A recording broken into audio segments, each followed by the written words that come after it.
Wow.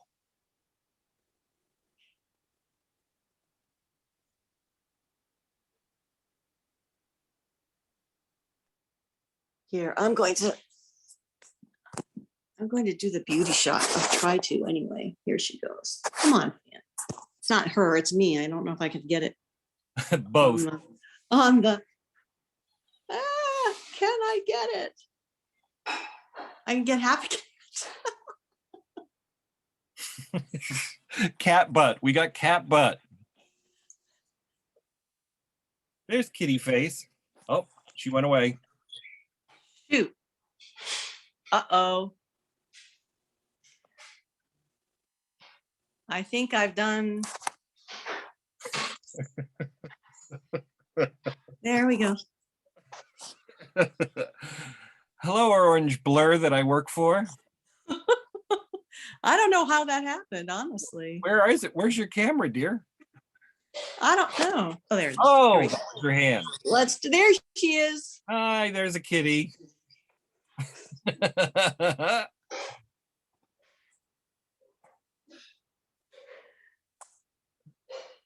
Say the name, Pam. Finn. Hi. It's Finny Marie. Okay, I think we're ready to get things started. Go ahead and start the intro. All right. All right. Hi, everybody. So happy to see you on this, well, semi-nice fall day. I'm Pam from University Bookstore. We're so happy to have everybody join us today, where Brad is going to be regaling us with some lovely cat stories and one that he wrote himself. So I'm really anxious to hear that one. So please, not only thank you for joining us today, but Brad has also something coming up in the future that we all want to talk about, which is called his Big Fat Book Club. Mm-hmm. And the first book that he'll be taking on with everybody is that big fat book right there, The Count of Monte Cristo. Anyway, thank you for joining us. I hope you're all sitting by a fire because it's, I don't know where you are, but I'm freezing. And I hope you have all your cats in your lap. Yes. Anyway, take it away, Brad. Thank you. Cats in laps. Always a good idea. Oh, there goes Miss Pam. Are we to me now? We'll find out. We are to you. Oh, okay. All right. All right. Well, I'm still on a little button up at the top and it says Pam Katie in front of me, but we'll be all right. All right. Hi, everybody. It's Brad, as you may have learned already. Thanks for joining us today. I'm going to do some cat stories. I just wanted to say at the beginning that I blame Agnes. I'll explain that later, I promise. For now, let that stand. I blame Agnes. Now then, cats. The thing about cats, they don't necessarily come when called, do they? I mean, unless they want to, and as if they intended to anyway, called or not. They come when they hear you open a can, there's that, but cats are not dogs. It's the inevitable contrast. Cats are not dogs. Dogs come to us bid and unbidden, wanted or not, but not cats. And that is perhaps the most overused dissimilitude in describing cats in all of literature, no? Cats are not dogs. Cats are just there, or not there, it seems to me, as they please. Dogs come to us, to anybody nearly. They seem always to hope for the best of us. Cats turn up. I should say just here, we, the beloved husband and I, don't have a cat or a dog. We don't keep a pet, allergies, etc., alas. But I am acquainted with cats. They seem that seems very much the right word, acquainted. I've known cats to the extent that they've made my acquaintance. And I've liked most of them, better, I should think, than most of them liked me. Fair enough. I suspect they sense that the relationship is unlikely to go anywhere, and that's fair. They're right. As I say, though, they do turn up. On friends' social media, for example, where I feel I've gotten to know quite a few and laughed at their eccentricities, admired their beauty, worried at this one or that one's illness and or decline, and inevitably mourned with my friends the loss of such good companions as recently Omar and Lily and Miss Lily and others. And I found they will, cats, turn up in literature with startling irregularity in the most unlikely books. Until recently, I've never sought them out in books. But now I've noticed them, they were, of course, always there. Cats and books go together, and they have been in our books from the first, as the owl and the pussycat went to sea in a beautiful pea-green boat. They took some honey and plenty of money wrapped up in a 5-pound note. The owl looked up at the stars above and sang to a small guitar. Oh, lovely pussy, oh, pussy, my love, what a beautiful pussy you are, you are, you are, what a beautiful pussy you are. Pussy said to the owl, you elegant fowl, how charmingly sweet you sing. Oh, let us be married, too long have we tarried, but what shall we do for a ring? They sailed away for a year and a day to the land where the bong tree grows, and there in a wood a piggywig stood with a ring at the end of his nose, his nose, his nose, with a ring at the end of his nose. Dear pig, are you willing to sell for 1 shilling your ring? Said Piggy, I will. So they took it away and were married next day by the turkey who lives on the hill. They dined on mince and slices of quince, which they ate with a runcible spoon. And hand in hand on the edge of the sand, they danced by the light of the moon, the moon, the moon. They danced by the light of the moon. That, of course, from the lovely Edward Lear, who, in blessed memory at least, is never without his beloved adder foss, also known as old foss, and described as a portly, short-tailed, unattractive tabby, and the dearest companion of the poet's later years. Cats are indeed among our first friends in literature. Beatrix Potter's Tom Kitten and Tabitha Twitchit, the shy little kitten of the Golden Books, the Cat and the Fiddle, Puss in Boots. Harmless darlings, most of them, at least until Seuss. And soon thereafter, cats in books, as cats in life are wont to do, take a turn. The greater cats with golden eyes stare out between the bars. Deserts are there, and different skies, and nights with different stars.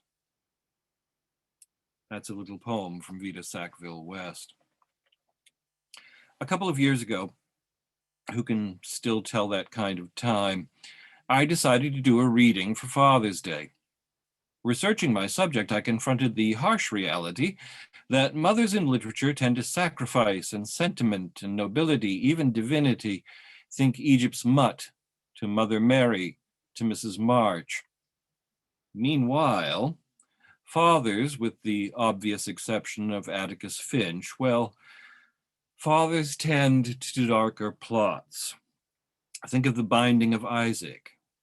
Think of Jehovah. Come to that. It's just the same when it comes to dogs and cats. All of the heartwarming dog stories, brave dogs, noble friends, loyal unto and beyond death, that sort of thing. One August, a few years ago, we did a whole series of readings of dog stories over multiple days, called it Dog Days of Summer. Nothing simpler. But cats. Turns out there's a reason Timmy never sent a tabby to fetch help. Cats do indeed turn up in books, but seldom without baggage, at least of a metaphoric kind. Here's a poem called The Cat as a Cat. The cat on my bosom, sleeping and purring, fur-petaled chrysanthemum, squirrel killer, is a metaphor only if I force him to be one. looking too long in his pale, fond, dilating, contracting eyes that reject, mirrors, refuse to observe what bides stock still. Likewise, flecks and reflex of claws, gently pricking through sweater to skin, gently sustain their own tune, not mine. I, thou, cat. I, thou. That's one by Denise Levertov. But you see what I mean. Dogs are specific in stories. They nearly always have names. Toto and Lassie and Old Yeller and Jip and Pongo. They are there, most of them, to do something in furtherance of a plot, to teach, to rescue, to humanize, to give chase. And they belong, this dog, to that man, or to a pack. But cats, my dears, are mysteries, and more often than not, metaphors, as in Baudelaire, who is really talking about his girlfriend here. When my fingers caress at leisure your supple, elastic back, and my hand tingles with pleasure from your body's electric contact, I seem to see my mistress, her regard like yours, nice animal, deep and cold, cuts and thrusts like a sword, etc. Oh my. For the poets, cats are killers, hunters, and destroyers of birds. Even for one so seemingly gentle as Emily Dickinson, who sympathizes with the hunter, but sides with the robin. For Fernando Pessoa, another nameless cat is an admirable absence of self-awareness. For Kafka, death, and he the mouse. For Yeats, the earthly twin of the moon. For William Carlos Williams, an object of cold observation no less than the flowers in the vase. I was disconcerted as I read to realize the unreality of most writers' cats. Not necessarily always a bad thing, though. Here's a metaphoric cat I like, from Elliot Weinberger. On a cold, rainy February night in New York, I remember the story Andre Malraux used to tell, and which, at some remove, was told to me about Mallarmé's cat, whose name, almost needless to say, was Blanche. On a cold, rainy February night in Paris, a thin and bedraggled alley cat wandering the streets looked in the window of Mallarmé's house and sees a white, fat, and fluffy cat dozing on an overstuffed chair by a blazing fire. He taps on the window. "Comrade cat, how can you live in luxury and sleep so peacefully when your brothers are out here in the streets starving?" "Have no fear, comrade," Blanche replied. "I'm only pretending to be Mallarmé's cat." No dog could have quite so succinctly explained the pitfalls of drawing room communism. The poet and translator Kenneth Rexroth summarized the difficulty in a short poem just titled Cat. There are too many poems about cats. Beware of cat lovers. They have hidden frustration somewhere and will stick you with it if they can. So, if I'm going to read a story about a cat who is rather more than a cat and rather less than entirely real, I can't think of a better one than the following. It is my favorite cat story, at least among the cat stories not really about real cats.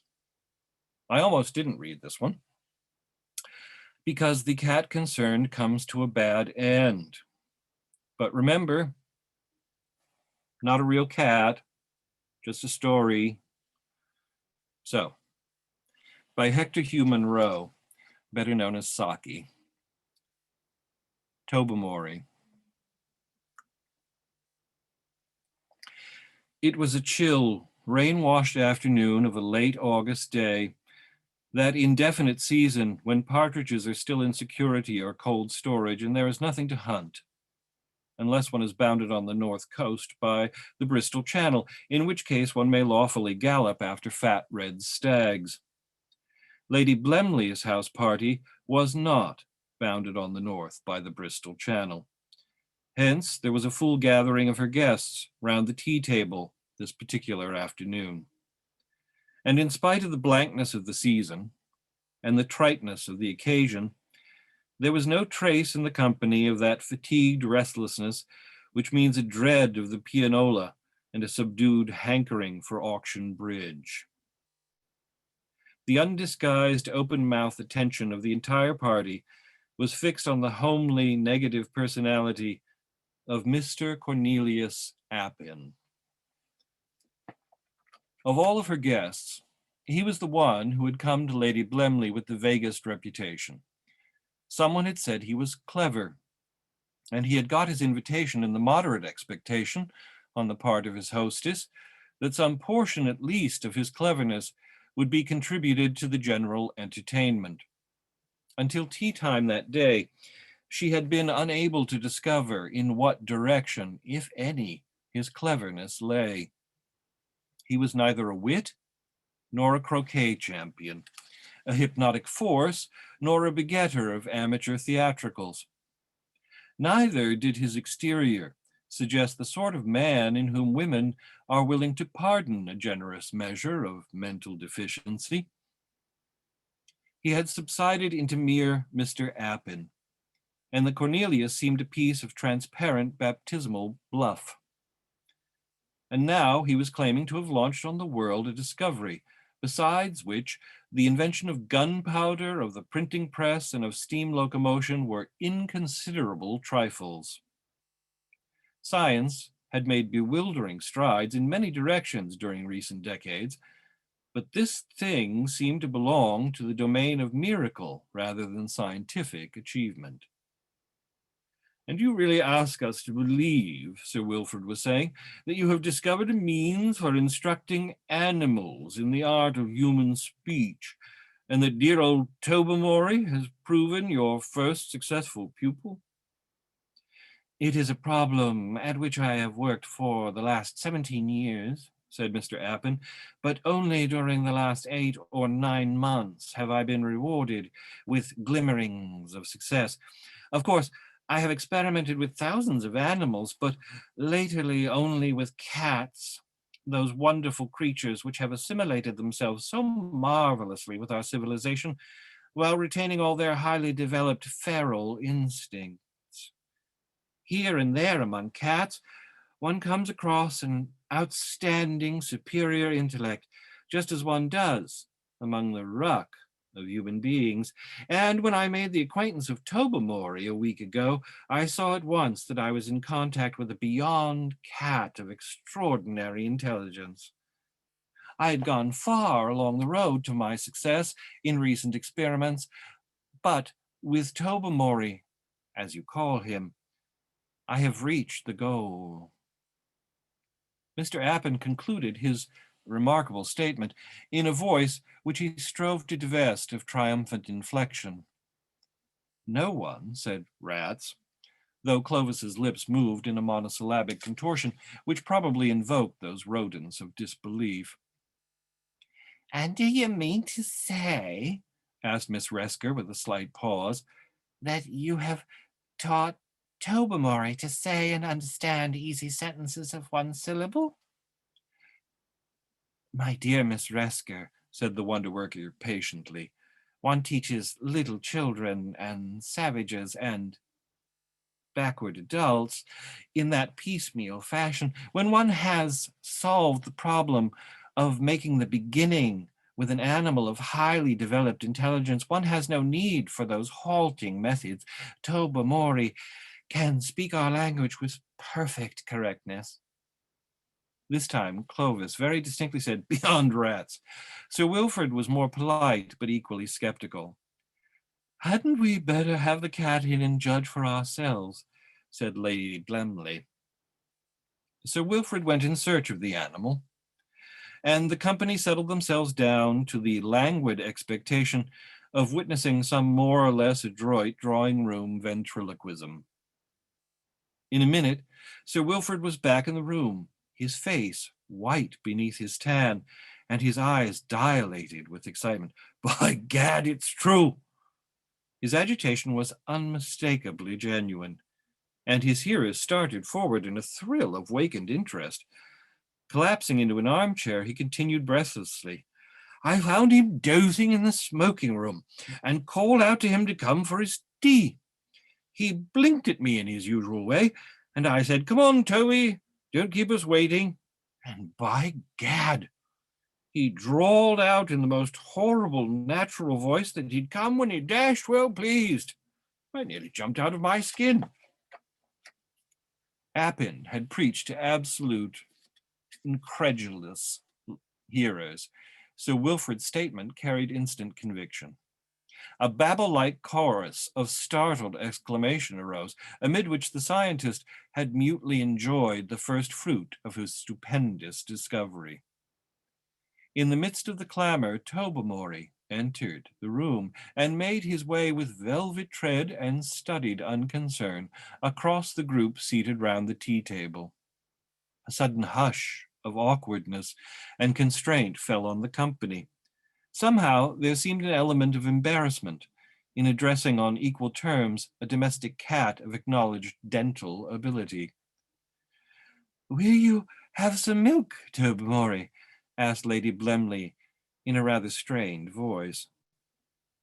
I don't mind if I do, was the response, couched in a tone of even indifference. A shiver of suppressed excitement went through the listeners, and Lady Blemley might be excused for pouring out the saucerful of milk rather unsteadily. I'm afraid I've spilt a good deal of it, she said apologetically. Well, after all, it's not my bowl, said Tobermory as a rejoinder. Another silence fell on the group, and Miss Resker, in her best district visitor manner, asked if human language had been difficult to learn. Tobermory looked squarely at her for a moment and then fixed his gaze serenely on the middle distance. It was obvious that boring questions lay outside his scheme of life. What do you think of human intelligence? Asked Miss Pellington lamely. Of whose intelligence in particular? Asked Tobermory coldly. Oh, well, mine, for instance. You put me in an embarrassing position, said Tobermory, whose tone and attitude certainly did not suggest a shred of embarrassment. When your inclusion in the house party was suggested, Sir Wilfrid protested that you were the most brainless woman of his acquaintance, and that there was a wide distinction between hospitality and the care of the feeble-minded. Lady Blemley replied that your lack of brain power was the precise quality which had earned you your invitation, as you were the only person she could think of who might be idiotic enough to buy their old car. You know, the one they call the Envy of Sisyphus, because it goes quite nicely uphill if you push it. Lady Blemley's protestations would have had greater effect if she had not casually suggested to Mavis Pellington only that morning that the car in question would be just the thing for her down at her Devonshire home. Major Barfield plunged in heavily to effect a diversion. How about your carry on with the tortoiseshell puss up at the stables, eh? The moment he said it, everyone realized the blunder. One does not usually discuss these matters in public, said Tobermory frigidly. From a slight observation of your ways since you've been in this house, I should imagine you'd find it inconvenient if I were to shift the conversation to your own little affairs. The panic which ensued was not confined to the Major. Would you like to go and see if cook has got your dinner ready? Suggested Lady Blemley hurriedly, affecting to ignore the fact that it wanted at least 2 hours to Tobermory's dinner time. Thanks, said Tobermory, not quite so soon after my tea. I don't want to die of indigestion. Cats have 9 lives, you know, said Sir Wilfrid heartily. Possibly, Tobermory replied, but only one liver. Adelaide, said Mrs. Cornet, do you mean to encourage that cat to go out and gossip about us in the servants' hall? The panic had indeed become general. A narrow ornamental balustrade ran in front of most of the bedroom windows at the towers, and it was recalled with dismay that this formed a favorite promenade for Tobermory at all hours, whence he could watch the pigeons. And heavens knew what else besides. If he intended to become reminiscent in his present outspoken strain, the effect would be something more than disconcerting. Miss Scrowin, who wrote fiercely sensuous poetry and led a blameless life, merely displayed irritation. If you're a methodical and virtuous and private person, you don't necessarily want everyone to know it. Bertie Van Tan, who was so depraved at 17 that he had long ago given up trying to be any worse, turned a dull shade of gardenia white. But he did not commit the error of dashing out of the room like Odo Finsbury, a young gentleman who was understood to be reading for the church, and who was possibly disturbed at the thought of scandals he might hear concerning other people. Clovis had the presence of mind to maintain a composed exterior. Privately, he was calculating how long it would take to procure a box of fancy mice as a species of hush money. Even in a delicate situation like the present, Agnes Resker could not endure to remain long in the background. Why did I ever come down here? She asked dramatically. Tobermory immediately accepted the opening. Judging by what you said to Mrs. Cornet on the croquet lawn yesterday, you were out of food. You described the Blemleys as the dullest people to stay with that you knew, but said they were clever enough to employ a first-rate cook. Otherwise, they'd find it difficult to get anyone to come down a second time.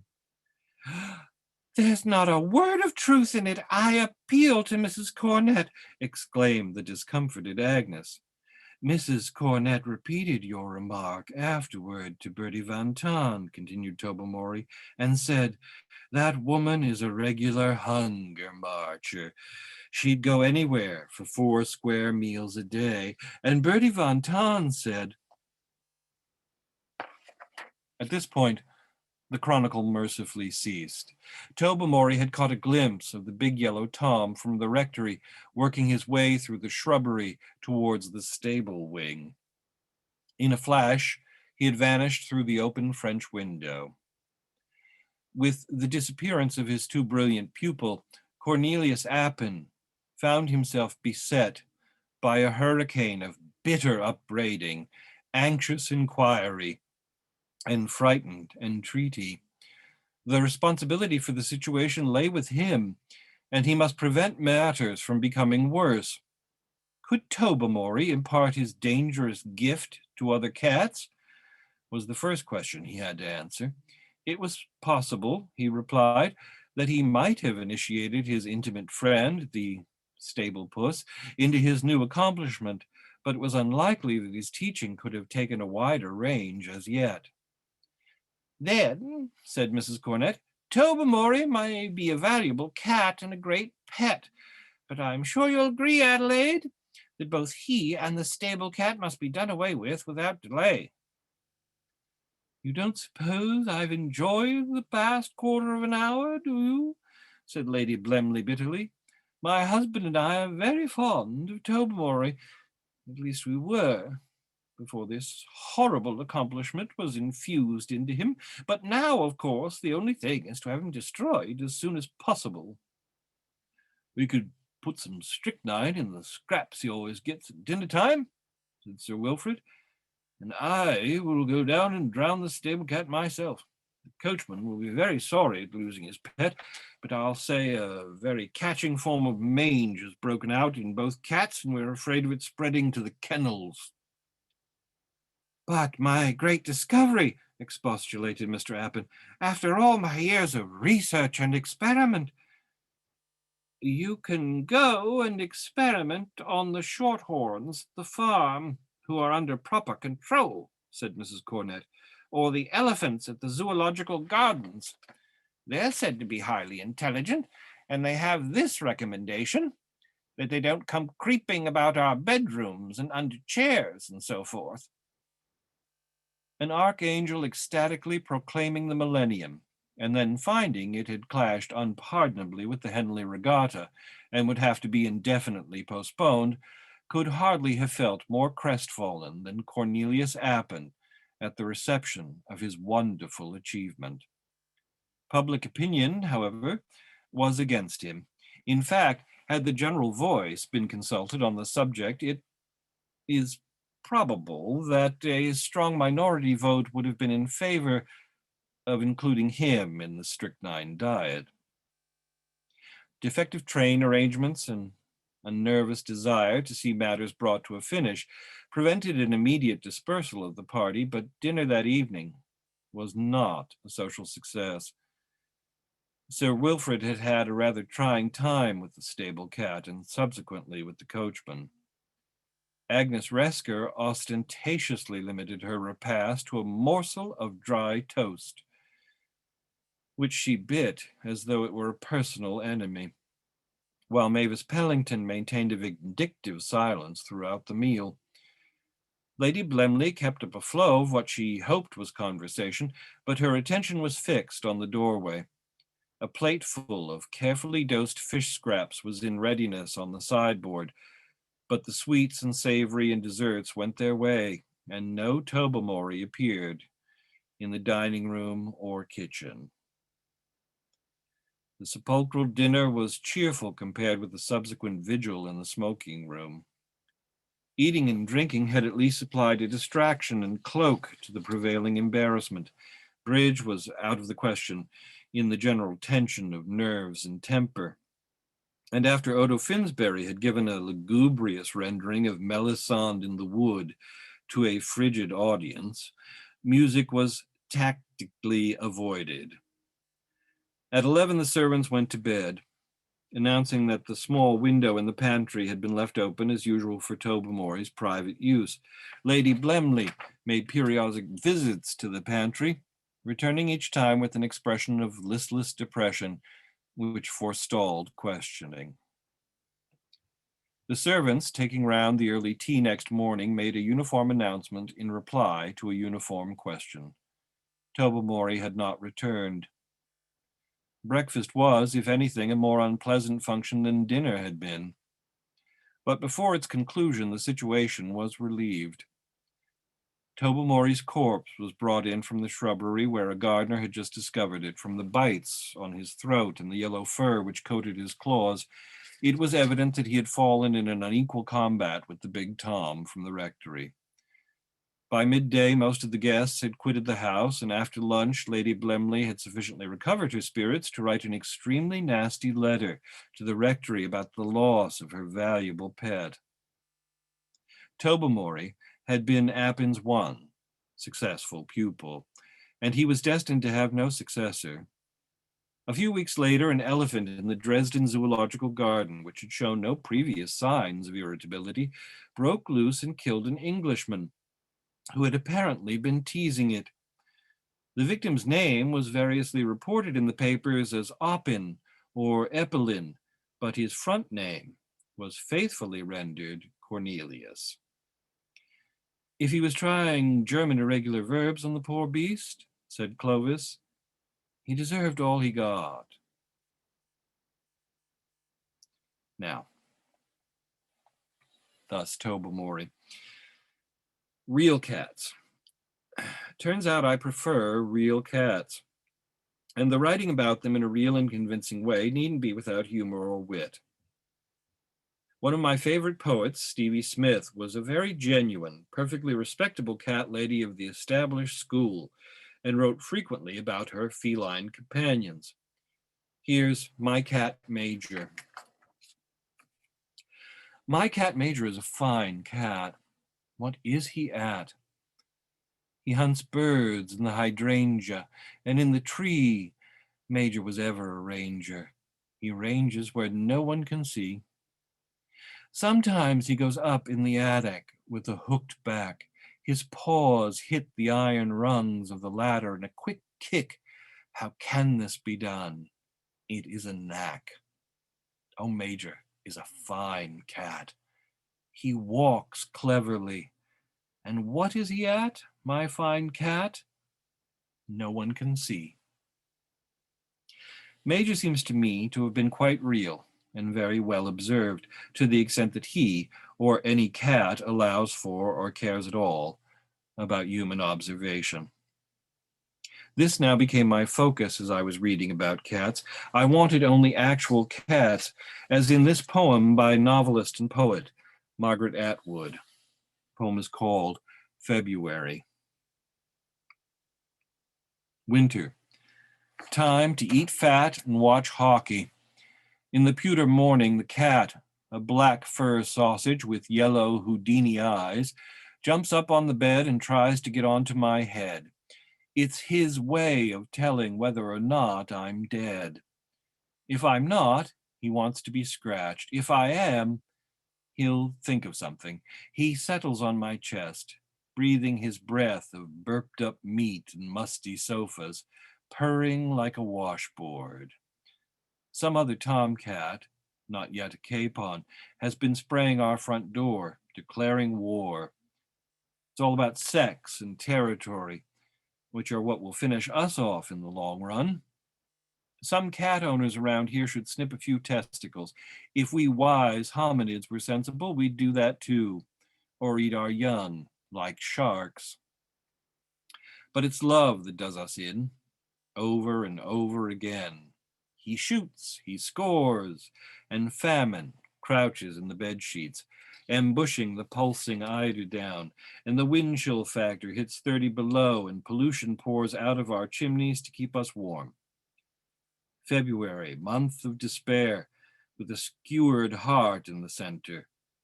I think dire thoughts, and lust for French fries with a splash of vinegar. Cat. Enough of your greedy whining and your small pink bumhole. Off my face. You're the life principle, more or less. So get going on a little optimism around here. Get rid of death. Celebrate increase. Make it spring. Now, there is more to this than description, obviously, but the cat seems to me quite actual. Atwood is another one who strikes me as being a very real cat person. Loving, accepting, good-humored and appreciative, but unsentimental in a rather cat-like and most undog-like way, and the better writer for it. And there's this, from the recently published letters of Shirley Jackson, which I happen to be reading with pleasure, this passage from a letter to her parents. We have 3 cats, all black, all female, and perfectly beautiful. They look exactly alike, and we can't name them because we can't tell them apart. So Lori named them, collectively, the Blues. They are wonderful with the kids. There is one of them who is determined to civilize Stanley and spends hours every evening trying to get on Stanley's lap. Every time Stanley puts him down, the cat climbs back up again, and Stanley, who has never held a cat in his life, is beginning to wear down a little. Last night, he let it sit on the arm of the chair for a few minutes. Naturally, during the day, they all sleep on his desk, which maddens him, because they shove the ashtray a fraction of an inch past its usual place, and maybe sometimes knock over a paperclip or something, and Stanley can't settle down when he comes home until he's straightened up his desk again. They torment the dogs, too. They have also had to remove all the ashtrays, candy dishes, and ornaments from the living room, and particularly the piano, since the cat's race course goes from the kitchen through the dining room, preferably over the table, up and along the back of the living room couch, full length down the piano and back around to the study to the kitchen again. The race goes on every evening for about 2 hours. So you see, when one isn't looking for them, cats are everywhere. It can seem that one has only to wait patiently with a book in one's lap, and a cat will come along and demand one's undivided attention. People with cats complain of this all the time, though not altogether convincingly. I must say. Interruption are often welcome. Working, meeting, even reading, so long as the interruptions purr and are most charmingly uninterested in anyone other than the person whose lap they've decided to occupy. This then is where Agnes comes in. Remember Agnes? The one I blamed at the beginning for sending me looking for cat stories. Her full name was Agnes Repplier, and she it was who set me off looking. I'm ashamed to say that I only recently discovered Miss Repplier in the new anthology of American essays edited by William Lope. She wrote a whole charming history of cats and dedicated it to her favorite, Agrippina. When I read you a selection from the lady's essay, I think you will understand why I decided that the cat might be a perfect subject for a reading. Her essay is called The Grocer's Cat. The grocer's window is not one of those gay and glittering enclosures which display only the luxuries of the table and which give us the impression that there are favored classes subsisting exclusively on Malaga raisins, Russian chocolates, and Nuremberg gingerbread. It is an unassuming window, filled with canned goods and breakfast foods, wrinkled prunes devoid of succulence, and boxes of starch and candles. Its only ornament is the cat, and his beauty is more apparent to the artist than to the fancier. His splendid stripes, black and gray and tawny, are too wide for noble lineage. He has a broad, benignant brow like Benjamin Franklin's, but his brooding eyes, golden, unfathomable, deny benignancy. He is large and sleek. The grocery mice must be many and of an appetizing fatness, and I presume he devotes his nights to the pleasures of the chase. His days are spent in contemplation, in a serene and wonderful stillness which isolates him from the bustling vulgarities of the street. Past the window streams the fretful crowd. In and out of the shop step loud-voiced customers. The cat is as remote as if he were drowsing by the waters of the Nile. Pedestrians pause to admire him, and many of them endeavor with well-meant but futile familiarity to win some notice in return. They tap on the window pane and say, "Hello, kitty." He does not turn his head nor lift his lustrous eyes. They tap harder and with more ostentatious friendliness. The stone cat of Thebes could not pay less attention. It is difficult for human beings to believe that their regard can be otherwise than flattering to an animal. As well try to patronize the Sphinx as to patronize the grocer's cat. Now surely this attitude on the part of a small and helpless beast, dependent upon our bounty for food and shelter, and upon our sense of equity for the right to live, is worthy of note, and to the generous mind is worthy of respect. Yet there are people who most ungenerously resent it. They say the cat is treacherous and ungrateful, by which they mean that she does not relish unsolicited fondling. If we keep a cat because there are mice in our kitchen or rats in our cellar, what claim have we to gratitude? If we keep a cat for the sake of her beauty and because our health and hearth is but a poor affair without her, she repays her debt with interest when she dozes by our fire. She is the most decorative creature the domestic world can show. She harmonizes with the kitchen's homely comfort and with the austere seclusion of the library. She gratifies our sense of fitness and our sense of distinction if we chance to possess these qualities. The cat seldom invites affection and still more seldom responds to it. A well-bred tolerance is her nearest approach to demonstration. The dog strives with pathetic insistence to break down the barriers between his intelligence and his master's, to understand and to be understood. The wise cat cherishes her isolation and permits us to play but a secondary part in her solitary and meditative life. Her intelligence less facile than the dogs, and far less highly differentiated, owes little to our tutelage. Her character has not been molded by our hands. The changing centuries have left no mark upon her, and for the past, inconceivably remote, she has come down to us, a creature self-absorbed and self-communing, undisturbed by our feverish activity, a dreamer of dreams, a lover of the mysterious night, and yet a friend. No one who knows anything about the cat will deny her capacity for friendship. Rationally, without enthusiasm, without illusions, she offers us companionship on terms of equality.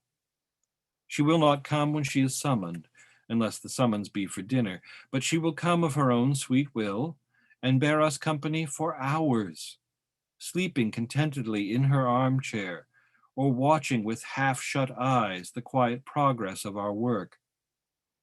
A lover of routine, she expects to find us in the same place at the same hour every day.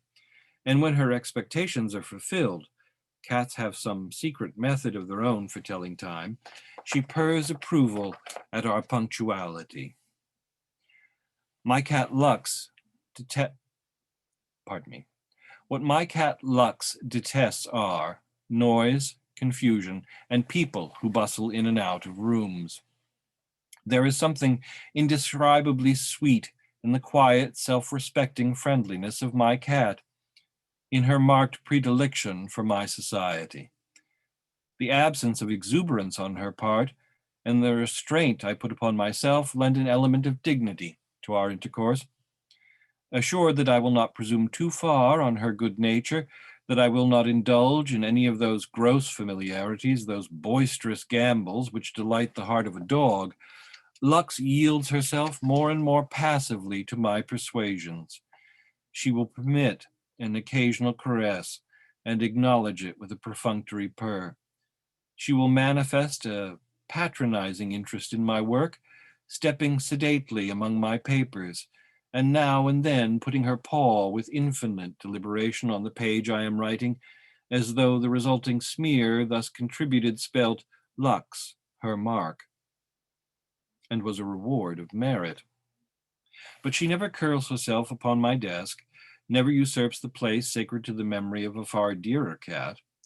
Some invisible influence restrains her. When her tour of inspection is ended, she returns to her chair by my side, stretching herself luxuriously on her cushions, and watching with steady, somber stare the inhabited spot and the little gray phantom which haunts my lonely hours by right of my inalienable love. Lux is a lazy cat, wedded to a contemplative life. She cares little for play and nothing for work, the appointed work of cats. The notion that she has a duty to perform, that she owes service to the home which shelters her, that only those who toil are worthy of their keep, has never entered her head. She is content to drink the cream of idleness, and she does this in a spirit of condescension wonderful to behold. The dignified distaste with which she surveys a dinner not wholly to her liking carries confusion to the hearts of her servitors. For my own part, I like to think that my beautiful and urbane companion is not a midnight assassin. Her profound and soulless indifference to mice pleases me better than it pleases my household.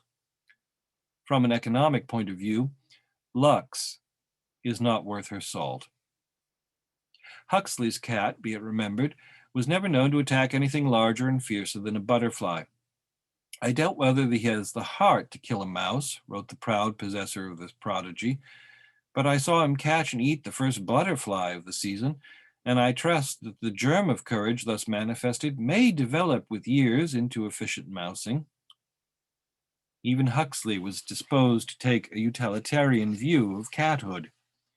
Even Cooper, who owed to the frolics of his kitten a few hours' respite from melancholy, had no conception that his adult cat could do better service than slay rats. I have a kitten, my dear, he wrote to Lady Hesketh, the drollest of all creatures that ever wore cat's skin. Her gambols are incredible and not to be described. She tumbles head over heels several times together. She lays her cheek to the ground and humps her back up at you with an air of most supreme disdain. From this posture she rises to a dance on her hind feet, an exercise which she performs with the most unimaginable grace, and she closes these various exhibitions with a loud smack of her lips, which, for want of greater propriety of expression, we call spitting. But, though all cats spit, no cat ever produced such a sound as she does. In point of size, she is likely to be a kitten always, being extremely small for her age, but time that spoils all things will, I suppose, make her also a cat. You will see her, I hope, before this melancholy period shall arrive, for no wisdom that she may gain by experience and reflection hereafter will compensate for the loss of her present hilarity. She is dressed in a tortoiseshell suit, and I know that you will delight in her. Had Cooper been permitted to live more with kittens and less with evangelical clergymen, his hours of gaiety might have outnumbered his hours of gloom. Cats have been known to retain in extreme old age the hilarity which the sad poet prized. Nature has thoughtfully provided them with one permanent plaything, and Mr. Frederick Locker vouches for a light-hearted old Tom, who at the close of his long and ill-spent life actually squandered his last breath in pursuit of his own elusive tale. But there are few of us who would care to see the monumental calm of our fireside sphinx degenerate into senile sportiveness. Better far the measured slowness of her pace, the superb immobility of her repose. To watch an ordinary cat move imperceptibly and with rhythmic wavering of her tail through a doorway, which we are patiently holding open the door, is like looking at a procession. With just such deliberate dignity, in just such solemn state, the priests of Ra filed between the endless rows of pillars into the sunlit temple court. The cat is a freebooter. She draws no nice distinctions between a mouse in the wainscot and a canary swinging in a gilded cage. Her traducers, indeed, have been wont to intimate that her preference is for the forbidden quarry. But this is one of many libelous accusations. The cat, though she has little sympathy with our vapid sentiment, can be taught that a canary is a privileged nuisance immune from molestation. The bird's shrill notes jar her sensitive nerves. She abhors noise, and a canary's pipe is the most piercing and persistent of noises, welcome to the majority of mankind, which prefer sound to any kind of silence. Moreover, a cage presents just the degree of hindrance to tempt a cat's agility.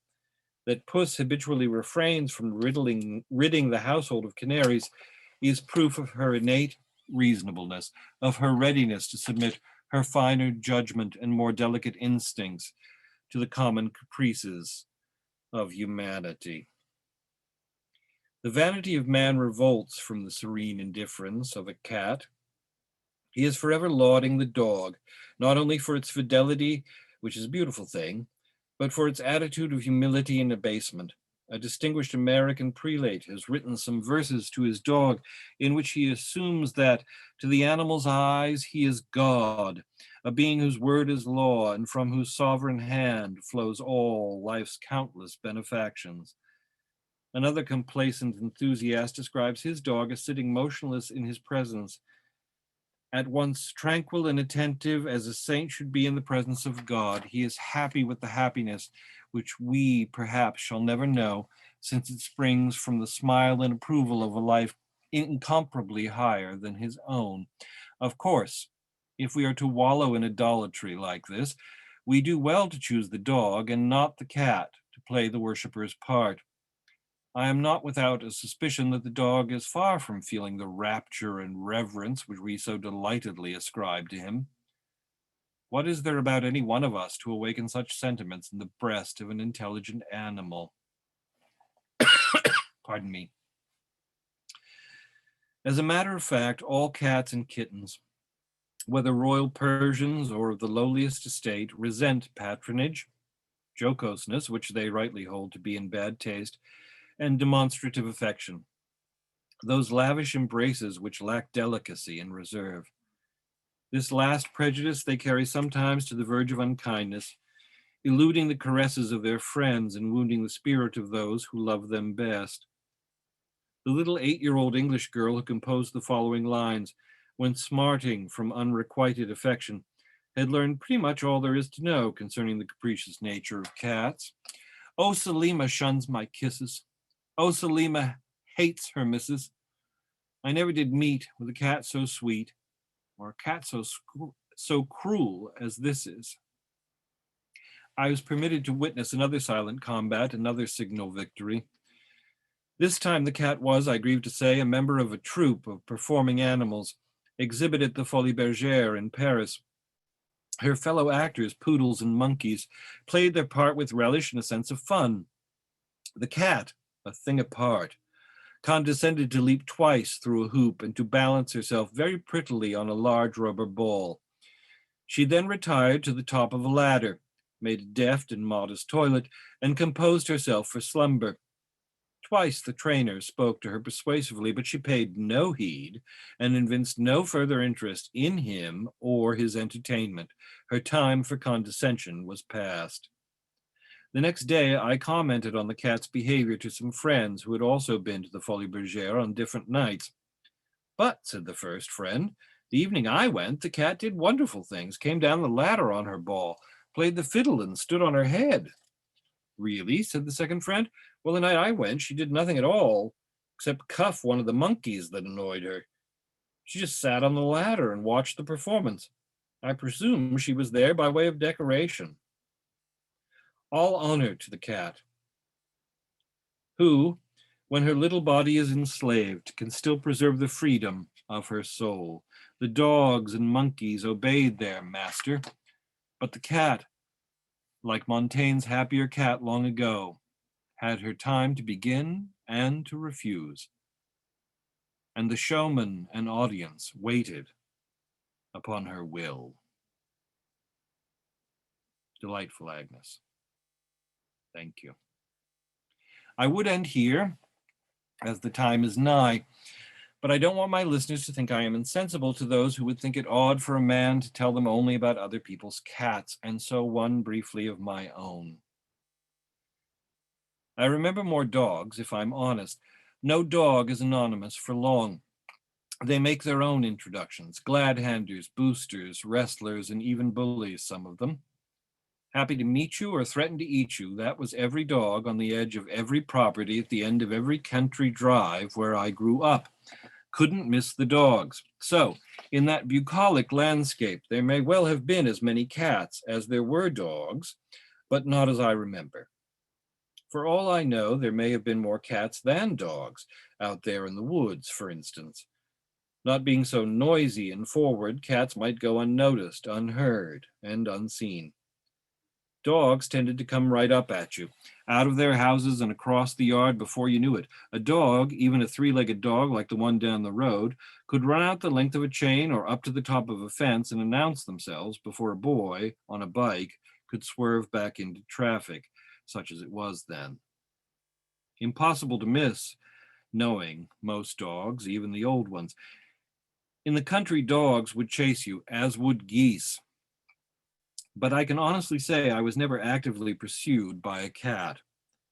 Cats sat quietly in high windows, walked the beams in barns, appeared and disappeared from the woods, and wandered at will through dairies and haylofts. As a boy, our indifference was largely mutual. A dog was a friend or a threat. Cats just were. The animals I knew then were rarely house pets. Nearly all were party to an older and more practical compact with humans, tenantry, for lack of a better word. Animals were housed and fed, and in return, many, if not most of them, worked, or, it must be said, eventually got eaten. Dogs guarded junkyards, hunted, raced, babysat, herded, chased away missionaries and the tinkers who offered to tar the driveway. Cats lived in barns and patrolled basements and storage sheds and slept under porches. They killed rats and mice and moles and sadly birds.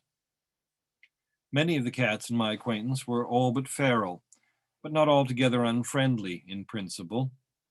But you did not pet a barn cat unless she asked you.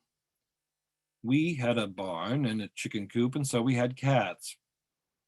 And a quick note to all you new urban chicken enthusiasts: rats love eggs more than you love an IPA with your vegetarian empanadas, so good luck with that. Of all the working cats I knew, there was only one who could be said to have retired. Retirement was not unknown on my father's few acres. We were not farmers. Had animals nonetheless. Here a blind horse, there a lame pony, an orphaned raccoon. The place was usually more rest home than workplace. I knew people who bred dogs, raised hogs, kept cows. I never knew anyone to buy a cat. Kittens, discovered or captured, tended to be put out in a box labeled "Free Kittens" on the side of the road. There were old farmers known to drown kittens when they found them. Of this custom no child approved. Cats being by far the least likely to stick around, fewer of them acquired names, despite the mania of children to name everything that moved. There was more than one cat we claimed as ours and named, and a few of these relationships lasted. We lived too near the interstate highway, for one. For another, cats tended to come around and not just as they pleased. One stayed. We named her Snowball. She was a white cat. Simple as that. Animals didn't often have human names in those days. Garfield and Morris being pretty recent arrivals on the media scene and thought comical precisely because they had names like great uncles. Dogs had names like Tuffy and Belle. All white cat, Snowball. She was never a kitten, as I remember, though obviously she must have been at some point before I met her. Snowball was, for want of a better word, always a lady. Another grim reality of country life in those days was that townspeople, when moving or tired of feeding the thing, or presumably just bored or displeased in some way with the family pet, seemed to have no compunction about driving a few miles out and dumping the animal by the side of the road. Probably how Snowball arrived in London Village, where we were, where some of us still are, and have been for a very long time. This was, I don't doubt, the origin of the middle-class myth about some beloved companion having gone to live on a farm. From her imperious demeanor and somewhat presumptuous claim to shelter and food, one could assume that Snowball had started life in a higher station. She clearly felt she had come down in the world when she found us. She would never come inside the house uninvited. That would have been rude. Officially, and for quite some time, the lady was a visitor, just paying a call. She came no further than the porch. Perhaps hard experience had already taught her that there were too much potential for disappointment in getting too close to humans. Yes, she was glad of a drink. And a meal, well, not to put anyone out, but she was feeling rather peckish at that, now you mention it. Not to be thought a sponger, she not infrequently brought a mole or a baby bird as her contribution to the family repast. Eventually, she had her own dinner service waiting on the porch. What she didn't eat was allowed for the visiting strays or an occasional raccoon, though clearly that old pillow from the glider was hers, thank you very much, whether she happened to be napping on it or not. And then came the great day. We did not recognize it as such at the time. The lady was getting on. She still hunted a bit as the mood took her, and she never gave up the rather heartbreaking habit of stealing kittens she clearly couldn't nurse from their mothers. But she just as clearly had begun to really feel the cold. That enclosed porch ceased to be simply a stop on her regular progress and became, to all intents and purposes, home. My mother, herself a girl from town and not known to be quite so sentimental about animals as my father, may have been the first to notice Snowball's decline. When it became obvious that the lady intended to stay, it may well have been my mother who suggested Snowball might need something more suitable than an old cushion to call her own. Dad built dog houses of notorious solidity. Like nearly everything he did in the way of carpentry, he worked with materials he had to hand: scrap metal, lumber heavy and light, odd lengths of insulation, clipped roof shingles. The results were frankly impressive. Other than size and absence of plumbing and windows, the resulting cabins might have comfortably accommodated a family of unusually small pioneers. Dad's dog houses were so heavy, he usually had to haul them into place mechanically. Don't know that anyone could have lifted them. The size varied according to the dog, from bloodhound to beagle, but there wasn't one ever overturned in a storm. The roofing could come off our house, but the dogs slept right through the worst of it on fresh straw. So it was that my father came to build his first and only cat house. No doubt the scale initially was a problem. Can only cut 2x4, but so small. He worked it out. The result was just right and probably weighed 6 times the weight of its occupant. He installed it on the enclosed porch in Snowball's usual spot and put her beloved cushion inside. She dragged the cushion back out. Safe to say, she was not altogether pleased by the new arrangement. Cushion went back in, cushion came back out. Seemed the new digs were not to the lady's liking. Dad's cat housing project was a failure. Then it got really cold. No idea how long it was before Snowball deigned to sleep in her own house. Don't know if we ever noticed it first. But once she was in, she stayed. And by the following spring, it had become official. The lady was retired, thank you very much. Ensconced in her tiny palace, she now expected her meals in a regular and timely fashion. One might feed any of her occasional friends when and where one pleased, but the lady's meals needed to be ready when she was, or the staff would hear about it. Any overnight guests needn't think they were welcome to stay. Out, bag and baggage. The porch was public, the cat house was hers.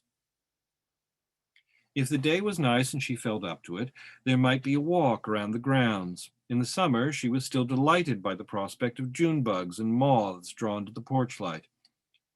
On an exceptionally cold winter day, she might even be induced to come into the house to get warm, but she did not live there.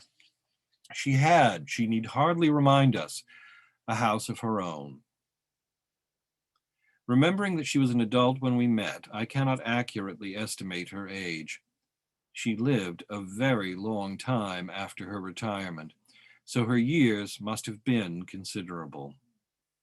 She grew increasingly impatient of rivals as she went on and liked company less and less, even ours.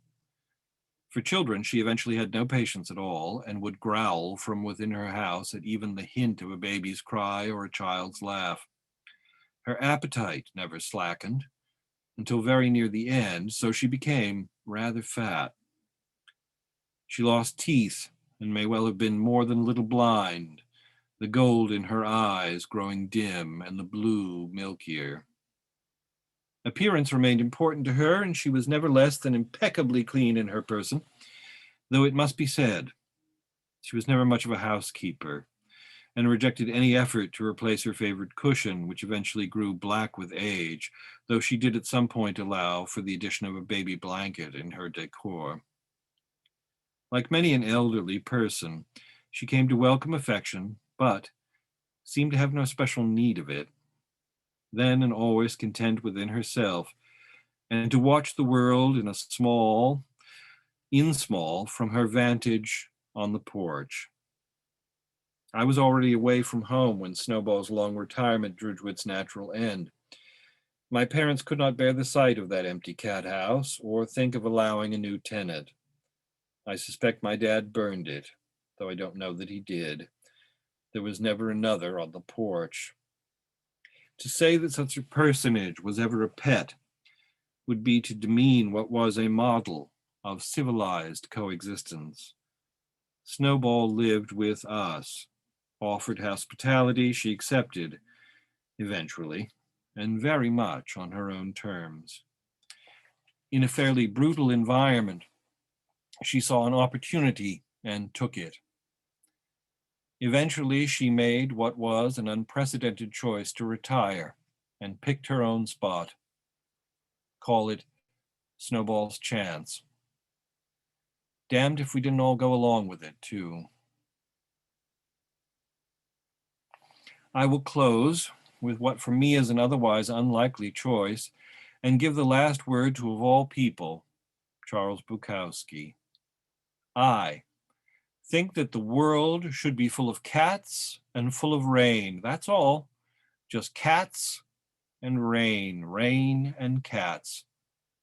Very nice. Good night. Thank you, everyone. Good night.